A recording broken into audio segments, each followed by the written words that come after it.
Todo lo que las Sagradas Escrituras dicen sobre ese caudillo hebreo, es ciertamente extraordinario, portentoso. Moisés transforma su bastón en serpiente, transforma una de sus manos en mano de leproso, luego le devuelve la vida. La prueba aquella del zarzal ardiente ha puesto en claro su poder, la gente comprende, se arrodilla y se prosterna. Moisés utiliza una vara mágica, emblema del poder real, del poder sacerdotal del iniciado en los grandes misterios de la vida y de la muerte. Ante el faraón, Moisés cambia en sangre el agua del Nilo, los peces mueren, el río sagrado queda infectado, los egipcios no pueden beber de él, y las irrigaciones del Nilo derraman sangre por los campos. Moisés hace más, logra que aparezcan millonadas de ranas desproporcionadas, gigantescas, monstruosas, que salen del río e invaden las casas. Luego, bajo su gesto, indicador de una voluntad libre y soberana, aquellas ranas horribles desaparecen. Mas como el faraón no deja libre a los israelitas, Moisés obra nuevos prodigios, cubre la tierra de suciedad, suscita nubes de moscas asqueantes e inmundas, que después se da el lujo de apartar.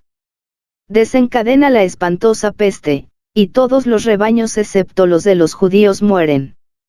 Cogiendo hollín de lomo, dicen las Sagradas Escrituras, lo tira al aire y, cayendo sobre los egipcios, les causa pústulas y úlceras.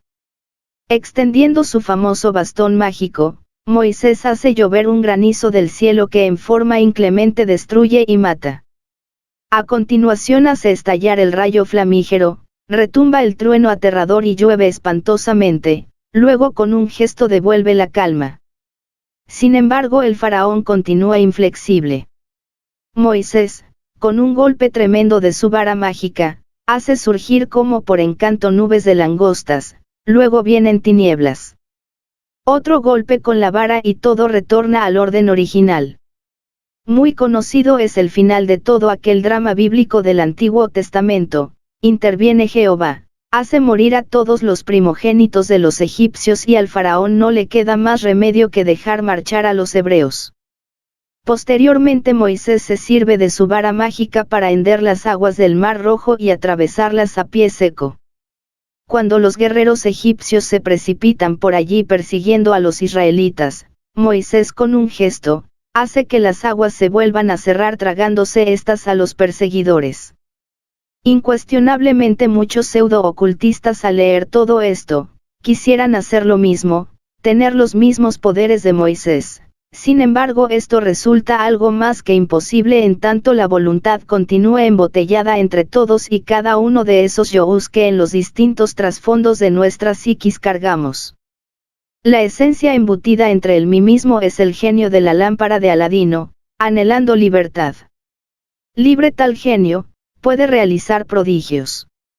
La esencia es voluntad-conciencia desgraciadamente procesándose en virtud de nuestro propio condicionamiento. Cuando la voluntad se libera, entonces se mezcla o fusiona integrándose así con la voluntad universal, haciéndose por esto soberana. La voluntad individual fusionada con la voluntad universal, puede realizar todos los prodigios de Moisés. Existen tres clases de actos: A. Aquellos que corresponden a la ley de los accidentes. B. Esos que pertenecen a la ley de recurrencia, hechos siempre repetidos en cada existencia. C. Acciones determinadas intencionalmente por la voluntad consciente. Incuestionablemente solo gentes que hayan liberado su voluntad mediante la muerte del mí mismo, podrán realizar actos nuevos nacidos de su libre albedrío. Los actos comunes y corrientes de la humanidad, son siempre el resultado de la ley de recurrencia o el mero producto de accidentes mecánicos. Quien posee voluntad libre de verdad, puede originar nuevas circunstancias. Quien tiene su voluntad embotellada entre el yo pluralizado, es víctima de las circunstancias.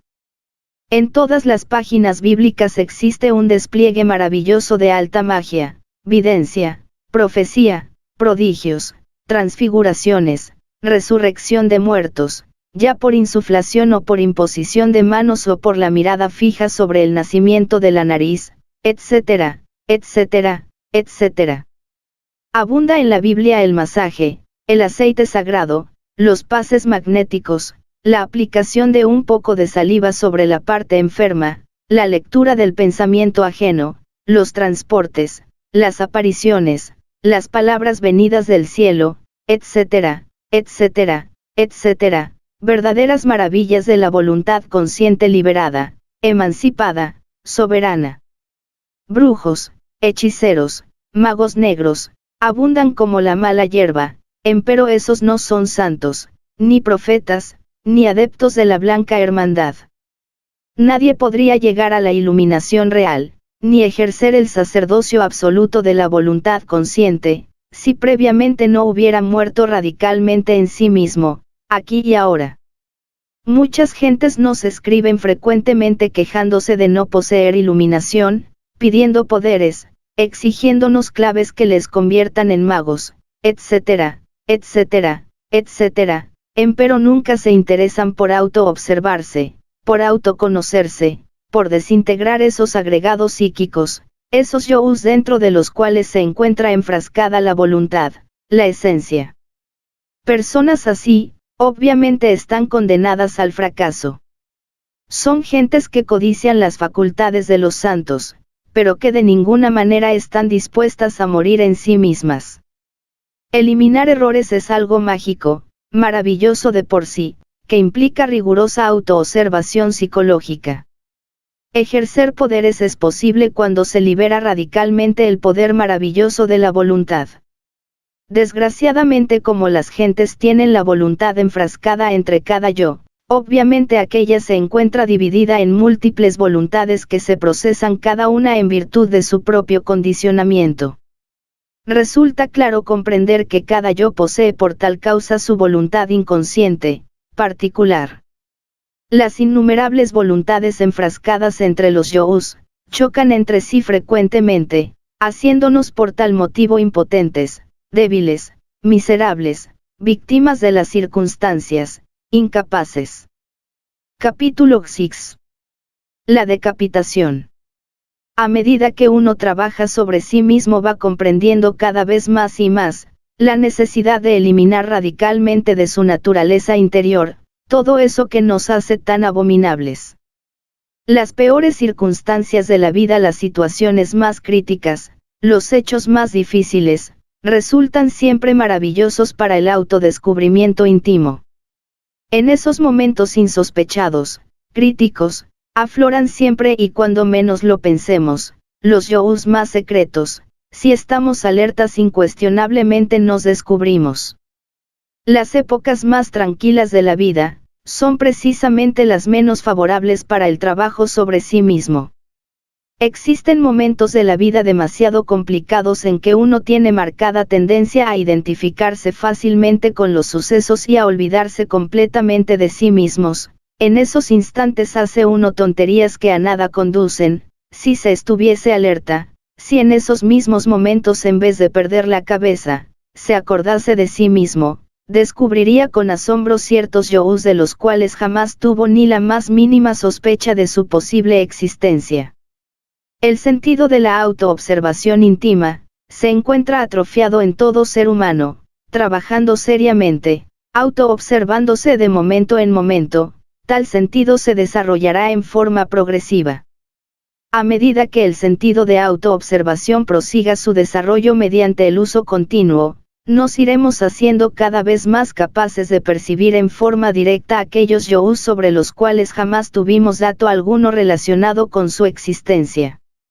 Ante el sentido de autoobservación íntima, cada uno de los yo's que en nuestro interior habitan, asumen realmente esta o aquella figura secretamente afín con el defecto personificado por la misma.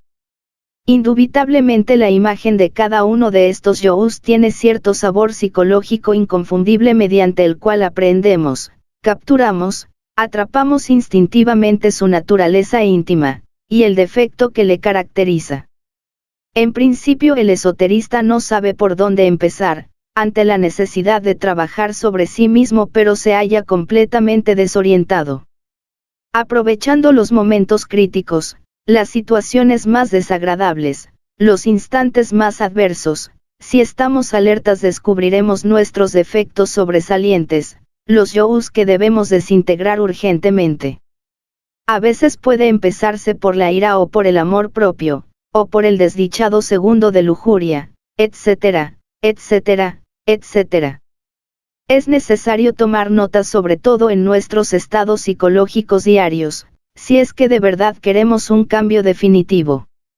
Antes de acostarnos conviene que examinemos los hechos ocurridos en el día, las situaciones embarazosas, la carcajada estruendosa de Aristófanes y la sonrisa sutil de Sócrates.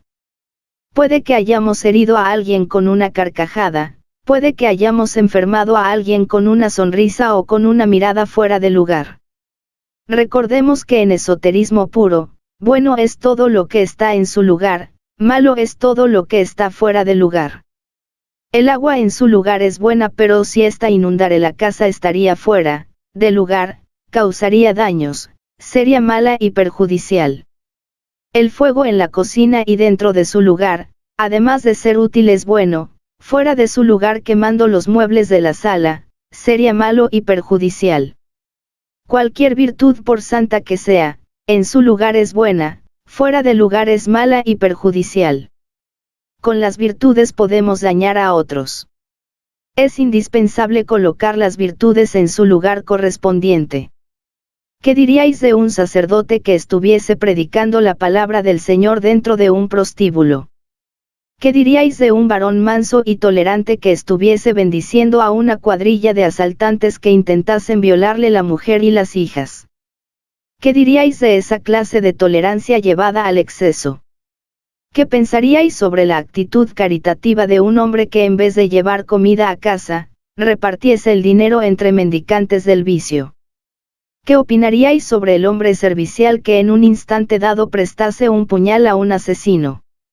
Recordad, querido lector, que entre las cadencias del verso también se esconde el delito. Hay mucha virtud en los malvados y hay mucha maldad en los virtuosos. Aunque parezca increíble, dentro del mismo perfume de la plegaria también se esconde el delito. El delito se disfraza de santo, usa las mejores virtudes, se presenta como mártir y hasta oficia en los templos sagrados. A medida que el sentido de la autoobservación íntima se desarrolla en nosotros mediante el uso continuo, podremos ir viendo todos esos yous que sirven de fundamento básico a nuestro temperamento individual, ya sea este último, sanguíneo o nervioso, flemático o bilioso.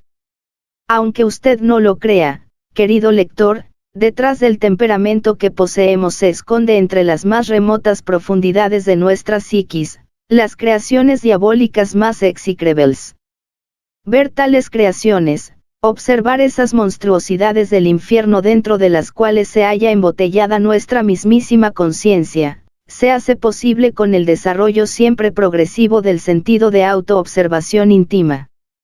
En tanto un hombre no haya disuelto estas creaciones del infierno, estas aberraciones de sí mismo, indubitablemente en lo más hondo, en lo más profundo, continuará siendo algo que no debiera existir, una deformidad, una abominación. Lo más grave de todo esto es que el abominable no se da cuenta de su propia abominación, se cree bello, justo, buena persona, y hasta se queja de la incomprensión de los demás, lamenta la ingratitud de sus semejantes, dice que no le entienden, llora afirmando que le deben, que le han pagado con moneda negra, etcétera, etcétera, etcétera. El sentido de la autoobservación íntima nos permite verificar por sí mismos y en forma directa el trabajo secreto mediante el cual en tiempo dado estamos disolviendo tal o cual yo, tal o cual defecto psicológico, posiblemente descubierto en condiciones difíciles y cuando menos lo sospechábamos. ¿Habéis pensado tú alguna vez en la vida sobre lo que más os agrada o desagrada? Tú, ¿habéis reflexionado sobre los resortes secretos de la acción? ¿Por qué queréis tener una bella casa? ¿Por qué deseáis tener un coche último modelo? ¿Por qué queréis estar siempre a la última moda? ¿Por qué codiciáis no ser codicioso? ¿Qué es lo que más te ofendió en un momento dado? ¿Qué es lo que más os halagó ayer? ¿Por qué os sentisteis superior a fulano o a